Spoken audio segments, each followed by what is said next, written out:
का आपका online classes में स्वागत करता हूँ। पिछली क्लास में हम लोगों ने कूलाम के नियम से संबंधित कुछ महत्वपूर्ण बिंदु देख लिए थे, कूलाम के नियम का सदिश रूप देख लिया था और कूलाम के नियम से संबंधित कुछ न्यूमेरिकल भी देखे थे। आज हम कंटिन्यू कूलाम के नियम से संबंधित और कुछ न्यूमेरिकल देखते हैं। पहला न्यूमेरिकल है, यदि दो आवेशों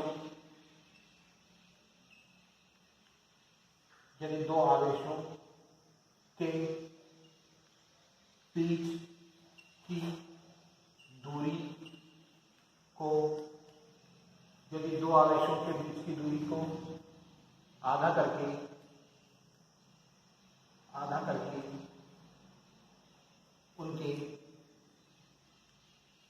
परिमाण को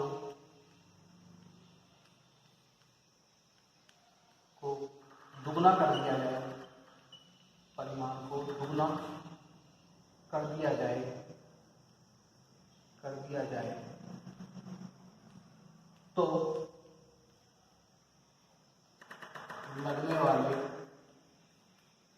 तो लगने वाले स्थिर वैद्युत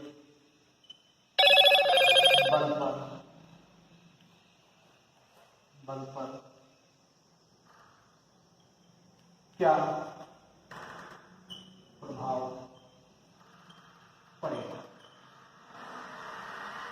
लगने वाले स्थिर वैद्युत बल पर क्या प्रभाव पड़ेगा? यदि दो आवेशों के बीच की दूरी को आधा करके उनके परिमाण को दुगना कर दिया जाए तो लगने वाले स्थिर वैद्युत बल पर क्या प्रभाव पड़ेगा, ये आपको देखना है। देखिए इसका हल देखते हैं।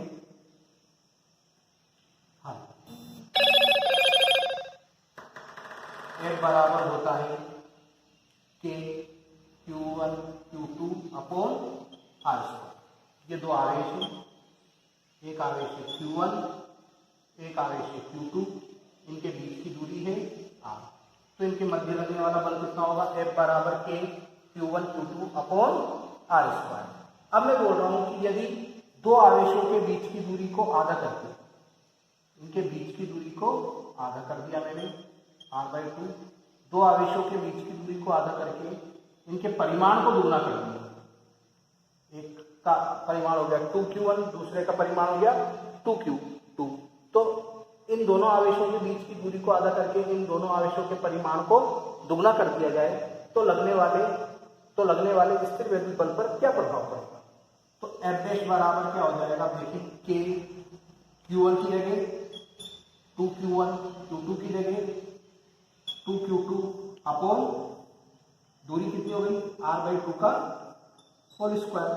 तो F' बराबर ये हो जाएगा 2 दूनी 4 K Q1 Q2 upon R²/4, 4 को ऊपर ले आएंगे तो F' बराबर 16 K Q1 Q2 upon R²। तो F' बराबर कितना हो गया? 16F। इसका मतलब लगने वाला बल जो है वो पहले वाले बल की तुलना में कितना गुना अधिक हो जाएगा? 16 गुना अधिक हो जाएगा। तो इस स्थिति में लगने वाला बल कितना गुना अधिक हो गया? 16 गुना अधिक हो गया।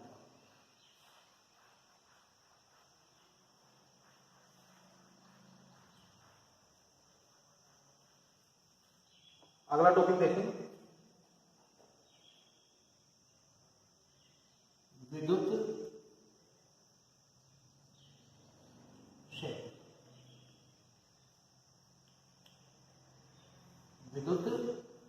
क्षेत्र। अब विद्युत क्षेत्र किसे कहते हैं समझे। विद्युत क्षेत्र क्या होता है? जैसे ये आवेश, ये कोई बिंदु आवेश है।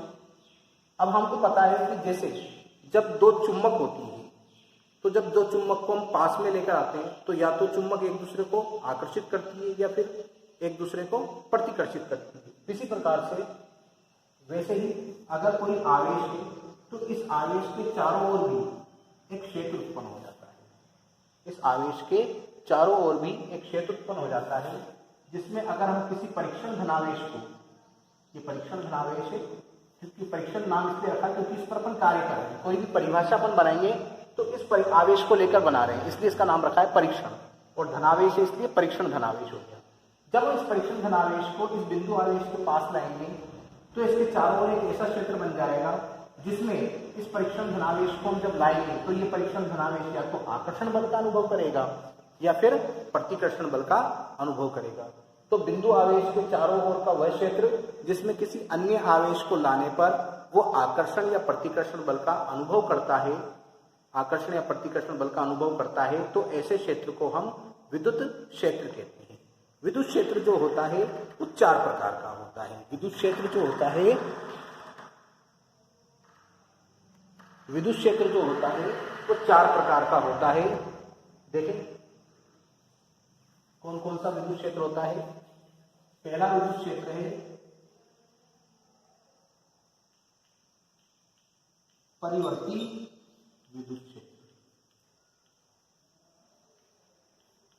परिवर्ती विद्युत क्षेत्र। अब परिवर्ती विद्युत क्षेत्र क्या होता है? ऐसा विद्युत क्षेत्र जिसका मान समय के साथ परिवर्तित हो, ऐसे विद्युत क्षेत्र को हम परिवर्ती विद्युत क्षेत्र कहते हैं। ऐसा विद्युत क्षेत्र जिसका मान समय के साथ परिवर्तित होता है, परिवर्ती विद्युत क्षेत्र। दूसरा अपरिवर्ती विद्युत क्षेत्र।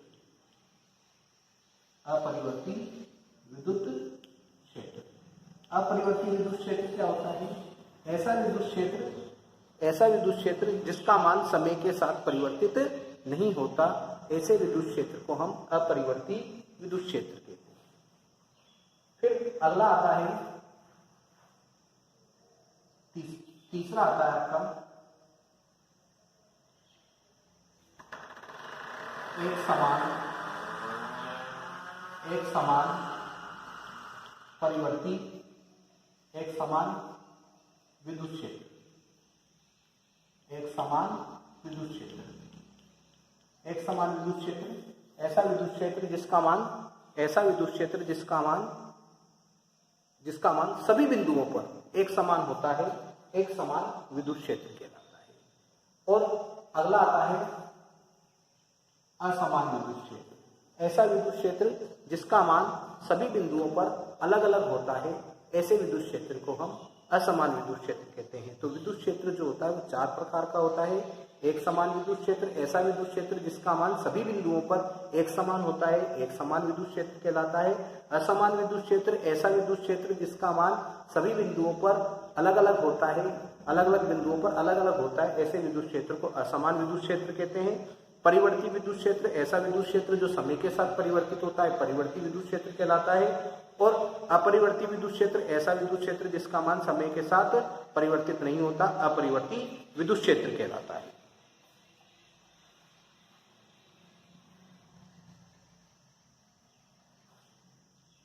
अब आता है विद्युत क्षेत्र की तीव्रता। अब विद्युत क्षेत्र की तीव्रता क्या होती है ये समझो।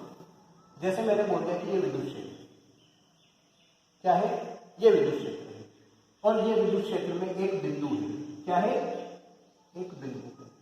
इस विद्युत क्षेत्र में एक बिंदु है और इस विद्युत क्षेत्र में इस बिंदु पर ये परीक्षण धनावेश प्लस Q0 स्थित है। तो जब हम विद्युत क्षेत्र के अंदर इस परीक्षण धनावेश को रखेंगे तो इस परीक्षण धनावेश पर या तो आकर्षण बल लगेगा या प्रतिकर्षण बल लगेगा। तो विद्युत क्षेत्र में किसी बिंदु पर स्थित परीक्षण धनावेश पर लगने वाला बल और परीक्षण धनावेश का जो अनुपात होता है, विद्युत क्षेत्र में किसी बिंदु पर स्थित परीक्षण धनावेश पर लगने वाला बल और परीक्षण धनावेश का जो अनुपात होता है, उस अनुपात को हम उस बिंदु पर विद्युत क्षेत्र की तीव्रता कहते हैं। उस बिंदु पर लगने वाले बल को हम क्या बोलते हैं? विद्युत क्षेत्र की तीव्रता कहते हैं। यदि प्लस Q0 बराबर कितना हो? 1 कूलाम हो, तब E बराबर कितना हो जाएगा? F factor. अर्थात एकांक परीक्षण धनावेश पर जो बल लगेगा उस बल को हम क्या बोलेंगे? एकांक परीक्षण धनावेश पर विद्युत क्षेत्र में किसी बिंदु पर स्थित एकांक परीक्षण धनावेश पर लगने वाला बल उस बिंदु पर क्या कहलाती है? विद्युत क्षेत्र की तीव्रता कहलाती है।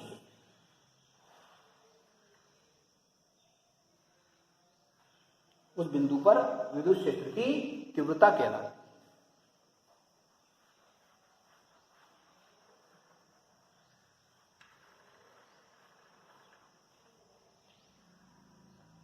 अब देखें आप अगला टॉपिक,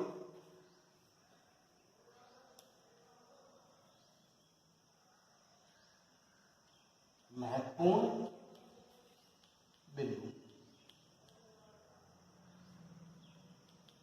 महत्वपूर्ण बिंदु वेरी गुड। विद्युत क्षेत्र की तीव्रता जो होती है, विद्युत क्षेत्र की तीव्रता सदिश राशि, कौन सी राशि? सदिश राशि। विद्युत क्षेत्र की तीव्रता एक सदिश राशि है। दूसरा मात्रा। अब मात्रा अपन ने पढ़ा है E बराबर होता है F/+ का Q0। तो बल का मात्रक होता है न्यूटन और आवेश का मात्रक होता है N/कूलम्ब। या एक मात्रक और मिलेगा, जैसे मैंने मान लिया कि ये धातु की दो प्लेटें हैं, एक प्लेट धनावेशित है और एक प्लेट ऋणावेशित है। दोनों प्लेटों के बीच की दूरी कितनी है? d। इन दोनों प्लेटों के बीच की दूरी d है। प्लस माइनस आवेश है तो इन दोनों प्लेटों के मध्य विभवांतर कितना है? v। तो इन प्लेटों के मध्य विद्युत क्षेत्र कितना होगा? E बराबर V/d। ये आपको ध्यान रखना है कि अगर दो प्लेटें हैं और दो प्लेटों के बीच की दूरी d हो और दोनों प्लेटों के मध्य विभवांतर v हो, तो इन दोनों प्लेटों के मध्य विद्युत क्षेत्र कितना होता है? E बराबर V/d। v का मात्रक क्या होता है? वोल्ट, और d का मात्रक क्या होता है? मीटर। तो E बराबर कितना हो जाएगा? वोल्ट/मीटर। तीसरा विमा। E बराबर होता है F/+ का Q0। बल की जो विमा होती है वो होती है N1L1T-2 और आवेश की जो विमा होती है वो होती है A1T1। तो E बराबर कितना हो जाएगा? M1L1T-3 और A-। इस प्रकार से आपको ध्यान रखना है विद्युत क्षेत्र की तीव्रता सदिश राशि होती है